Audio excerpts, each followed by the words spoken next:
And we're back. I'm Dylan. This is Spaced Out Reads, and today we're going to tell you some books if you're starting out in fantasy.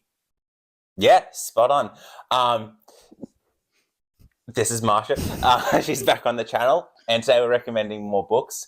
6 months ago, I made a video, Welcome to Fantasy, where I went over the top 15 most loved fantasy series from Reddit's list, and I just wanted to give a general guide of like what books I loved in that video, and it seemed to be very well received. So today we want to do a continuation of that video, but give some more specific recommendations for newer readers to the genre that aren't on that top 15 list, though we will talk about 3 series that we really recommend for readers new to the genre at the end of this video, because they're just great recommendations. But today's list, like, we're covering books where that can be good for, like, you've read romantasy and you just want more fantasy elements now, or you're just coming into the fantasy genre. Or you're just a new reader in general wanting to pick up some books. We've picked a range of different fantasy books. So we've got a few at the start where we've got more of a school-based academy setting following younger characters. We've got some other ones a bit later on. We've got older characters that have experienced a bit more life. We've got some more character-focused ones, some more plot and action-focused series. We've got a couple that are more sci-fi, but kind of read along the lines of fantasy. We also have some that have a romantic subplot. If you're just looking for more political intrigue and world building, getting into fantasy if you're coming from the romantasy genre. Oh, you've given me more ideas for things we can add now, but we won't add them. Yeah, let's get into the recommendations. And if you have any good recommendations for series to start reading fantasy, put your recommendations down in the comments. There's always more great series that we can be recommending. And while you're down there, leave me a comment, like the video, subscribe to the channel for more fantasy recommendations. But the first book we're going to talk about today is one Marsha hasn't read yet. It's The Will of the Many by James Islington. This is like all the elements of like a classic fantasy story where we've got single POV, young male coming of age story, rebellion, taking on an empire sort of story, but it's told in a very modern way. We've got a very easy to read writing style that is also descriptive at the same time. The world building feels fresh and new. We've got like some Roman inspired elements in the world building. The magic system is very interesting, where everyone is passing like their power onto someone else above them until, you know, it goes up and up the hierarchy. The further up the hierarchy you are, the more power you have to do interesting things in this world. And this hierarchy system has just taken over this world. This empire that uses the magic, they have gone and conquered all these peoples that have refused to cede their will, cede their power into this hierarchy system. And our main character we're following, he is a young prince from the last kingdom to be conquered by the hierarchy. He has still got his will. He hasn't passed his power on to anyone else yet, and that is sacred to him. And he has to find a way to survive in this hierarchy without giving on his power, and somehow he gets pulled into the center of this empire. He goes to school, he's undercover, he is mixing with all the higher up kids from this society, and he is going to try and infiltrate them from within and bring them down from within. And there's a ton of different political elements going on the outside of this. It's a very easy story to follow. It's very interesting. It's deep, but paced out very well, where there's just always something gripping you to the page. It is a page turner sort of read, where despite the page count being significantly large, you'll get through this very quickly. Like the overall like sentiment for Will of the Many is like I see a lot of people from across different genres that read Will of the Many and really enjoy it. So this is not like encased if like you just read fantasy. Like I've seen people from many different genres reading this and really enjoying it. Just a fantastic starting point. It paces out well, you'll fly through it, and there should be something for you to enjoy. Fun academy setting, good stuff. Now, I've been talking way too much with that one, so I'm going to hand off the next recommendation to Marsha. So the second recommendation that we have with kind of an academy setting, but that is also a military fantasy, is the Poppy War trilogy by R.F. Kuang. This is actually the first fantasy series that got me back into reading. I remember specifically looking up on TikTok, military fantasy, no romance. And I got the Poppy War. And this is definitely a series with darker tones in it, and it can be quite graphic at times. So if you have trigger warnings, you might want to check those for yourself. This is about a girl named Rin, and she is consistently made fun of and segregated because of the color of her skin and her poverty, as well as her gender. So she kind of takes matters into her own hands, and she gets into a very prestigious school where she later finds out that she has some like otherworldly powers. That's where the first book starts out. And you basically follow her as the country goes into war. This is based on 20th century China, so there are some historical elements to the series. It reads very fast paced. Book one is not that long, and neither is book two or three. So, this is something that I think you can get through very quickly, and it has that kind of instantaneous reward, which I think for me personally, when I recommend books or when I wanted a recommendation, I wanted something that would pull me in quickly. Yeah, I did find I got into this one very quickly when I first started listening to it. I read this one very early on in my reading journey too, so yeah, And I wouldn't, if you look up R.F. Kuang, you might hear that her writing's like very academic or that you're too dumb to understand it. But I don't think The Poppy War kind of falls in that category. I think it's definitely a very accessible read. yeah, 100%. And the last Academy based series we're going to talk about today is another one Marsh hasn't read, The Nevernight Chronicles by Jay Kristoff. This is a revenge based trilogy. We're following 16-year-old Mia Corvere as she lost a lot when she was younger. She blames it all on three select people, and across this trilogy, she is getting her revenge. We've got an Assassin Academy setting in book one, where Mia is leveling up her killing skills. We've got a bunch of just angsty teenagers in Assassin School. There's lots of fun to be had around there if that's the sort of thing you're looking for. There's a little bit of romance in here. Kristoff likes throwing in his spice, and the biggest thing I'll say for Kristoff is he is an acquired taste. He is dark licorice. Um, his prose in Nevernight gets called very purple and flourishing. There's a lot of similes and metaphors in his writing. And he also includes footnotes in this book, which isn't something you often see in fantasy, to add to the world building. So if you do listen to this one on an audiobook and you just get a bunch of world building information just dropped on you, it's probably one of the footnotes being read out loud that the narrator doesn't mention. But we do get out of the academy setting. In book two, we go into a gladiator based setting, and it does remind me so much of the movie Gladiator. Incredible read, peak of the series. And then we get some pirate based setting and just some all out revenge in book three. A lot of Roman inspired world building. We're in a world with three different suns where the gods are out of order. The gods relate to the suns. And as the series title may tell you, there is rarely night in this world. We're in a world where sun is shining all the time and something's not right with the world. Our main character has access to certain powers based around shadows and darkness, which is very interesting. So if you want revenge, assassins, Roman-inspired world building, dark, gritty, humorous characters, and very flourishing prose, you might want to check out Nevernight. Then the next recommendation we have for you is more Jay Kristoff, because he's just an incredible writer, has some really good dialogue, and just has some fun character work. The next series is the Empire of the Vampire trilogy, and this is my all-time favorite series. So I'm going to be way too biased in recommending it, so I'm going to let Marsha take the heavy lifting for this one. Okay, so Empire of the Vampire is kind of a new take on vampires. Obviously, it includes that. I think if you really liked like Vampire Diaries, especially Damon Salvatore, you will quite like the protagonist in this story.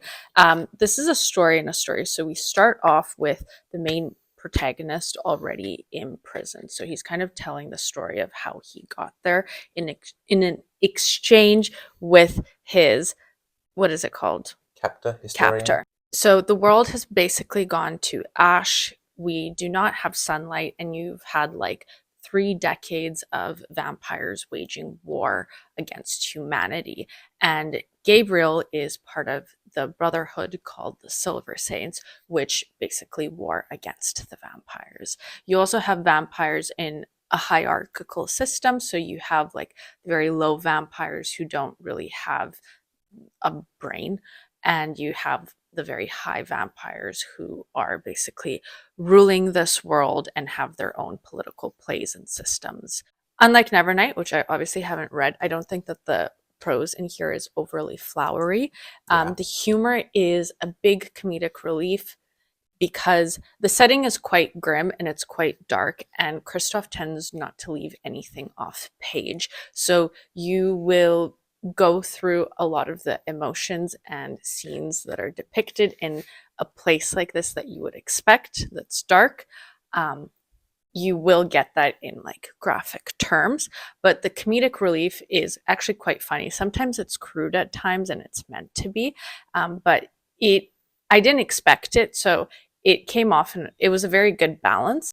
This would be one of my picks if you're mainly a romantasy reader trying to get more into the fantasy genre, because there is quite a heavy romance subplot in here. And again, Christoph does like his spice. So if you did want a little bit of that, this is probably a good starting point. It's definitely a good recommendation for like the romantasy type of readers, and it does have lots of Vampire Diaries, like just little bits and pieces I thrown love in there. Vampire And also, for anyone that hasn't read this one yet and you want to start it soon, I am going to be doing my third read of this series in September, and I'm making my whole book club do it. Completely free book club, link down in the description. We're going to be reading books 1 and 2 in the months leading up to the final release of this series, Empire of the Dawn, in November. So if you want to join in, it's fun. It's epic fantasy with vampires in it, but it's a completely fresh take on vampires. The whole world is lost, and we have one guy left that can save the day. It's a thrilling ride. It's beautiful writing. I know I said I was going to let Marsha talk about it, but I love this series so much. Just please check it out. Just check it out.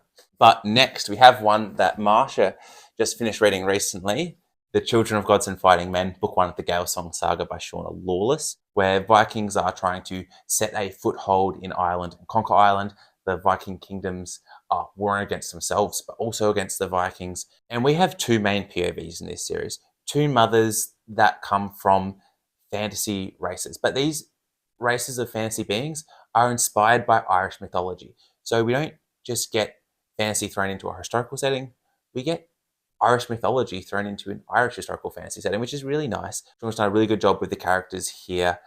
Our our two main POVs, these fantasy races, they've been warring with each other for thousands of years. There's not many of these people left, and we're getting the story of these two mothers, peoples, fighting against each other whilst also being in and around all the politics of the Irish kingdoms and the Vikings warring for these lands.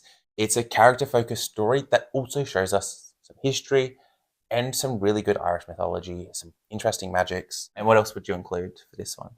I would say that the women that you're following in here, like if you love like a Cersei Lannister, like you will love one of the main characters in here. The women are definitely very strong, and it's interesting to see how Shauna Lawless juxtapositions both of these women in the story. And it's also much more brutal than I thought it would be in a very good way. Now, we've talked about a lot of serious books, a lot of dark books. We're going to talk about a serious and dark book, but also just a super comedic series next with one of our personal favourites that's more in a sci-fi setting, Dungeon Crawler Carl. You want to take over?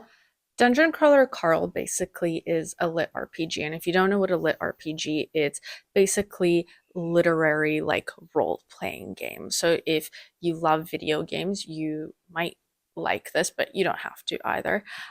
You follow a man named Carl and his cat as the world goes to shit. Am I allowed to say that? It's far enough into the video, Okay. it should be fine. um, so you follow Carl and his cat. The world blows up, and you are basically taken into this dungeon run by aliens, and it's like reality TV. So he has to make it through the levels of this game and basically fighting for his life. Now this may seem like a very like fun series on the surface, but it does have a lot of other underlinings, like talking about propaganda or the problem with media like reality TV. And it goes into like interesting relationships as well, because while you don't have any romantic relationships, you have really good friendship relationships, as well as like the personification of different beings, for example cats. Now this series what was that? I'm Now, just waiting to see where you're oh, going. I'm okay, just drawn in. okay. Now, this series you can definitely read. I personally did all of these on audio because the narrator does such a good job narrating these. You really get a full and immersive experience, and so much character and layers, I think, are added to each of the characters in this book. I will say that sometimes the humor can be quite crude, and that is intentional. It is not always supposed to be funny because that's the point. It's kind of like a satire. That's all I got. Yeah. Yeah. Yeah. Okay. And the only things I would add is these are just fun, addictive read because of the video game mechanic element of like this being an 18 level dungeon. It's like each time we get into the book, we have like 1 or 2 levels we're going to go through where leveling up our characters, their abilities. They're going through these really interesting, creative like worlds that the game creators have made for our characters to go through. So each time there's just a really fun, interesting setting. So we're learning the setting, we're going through the level, and in the background, we're fighting back against the game makers. So it just makes for an addictive read. My only gripe is just that each book continues to get a bit longer and longer, and it's a relatively long series with 7 books out already. Now, there's just 3 last series we're going to mention today. As I mentioned before, these 3 were on my first Welcome to Fantasy video. The first one we're going to start with, though, is a sci-fi that reads like a fantasy, and Marsha loves this one much more than me, so I'll let you take the reins for Red Rising. Red Rising is going to be a 7 book series, and it's divided kind of in 2 parts. So you have the first trilogy, which is Red Rising, Golden Sun, and Morning Star. And basically, you are following a man named Darrow who is who lives on planet Mars. And the way that this world is divided is into a color hierarchy. So you have reds, pinks, blues, and golds. Golds are your highest type of being, and reds are at the bottom of the food chain. And Darrow is a red. He has to infiltrate the golds. So he is this a spoiler? No, No, he it's has to not. infiltrate the golds Yeah. to bring them down from within. Like that's Yeah. the catch line. Okay, so that's your catch line. Reading book one, I think if you are newer to reading, I think book one will still be good. Um, it kind of has this Hunger Games type of setting. It's not, but it kind of has that type of setting where he has to go to school and then he has to go through a trial, kind of like Battle Royale. But do not, what's the word? But if you've already heard a lot about this series, you'll hear that it has a very grand, epic scope. I would just tell you that book one is very much not that. You are working on a very much smaller scope. Once you get into book two, it's kind of like whiplash, and the world does expand by like tenfold. But this is kind of like a space opera, but you're not focusing too much on like technology or that. So it's quite easy to understand. And I think a really great thing about Red Rising for newer readers is that it has instantaneous reward. It is fast paced, it's action packed. There will be characters that you love, both men and women. Once you get into the second trilogy, things will get a lot darker, a lot more political in scope as well. Whereas the first one kind of is a Um, fill in the space, Dylan. the first one, the first one is much more just go go go action packed. We've just got one main character we're following in the first trilogy, whereas in the next 4 books we get a multi POV story that's set 10 years after the original trilogy. That's what I wanted to say. Yeah. Reasons I really like Red Rising is it has elements of the Star Wars plots, but does them better. So the original trilogy of Star Wars and Red Rising, it's a rebellion fighting back against an empire.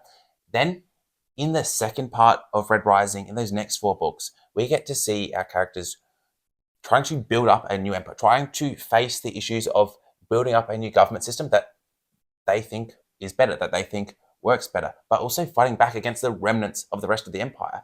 In Star Wars, we see them blow up the Death Star at the end of book 6, but there is still the rest of the empire to bring down after you've taken out those top leaders. That is what we go into in Red Rising. That's why I really find the series very interesting. What else have we covered? That's it. Interesting, great characters to follow, and yeah, addicting pacing. Just a really great read. This is also one that's really great on audio if that is your preferred way of consuming books. Yeah, I did the audio for that. Can Yeah. confirm.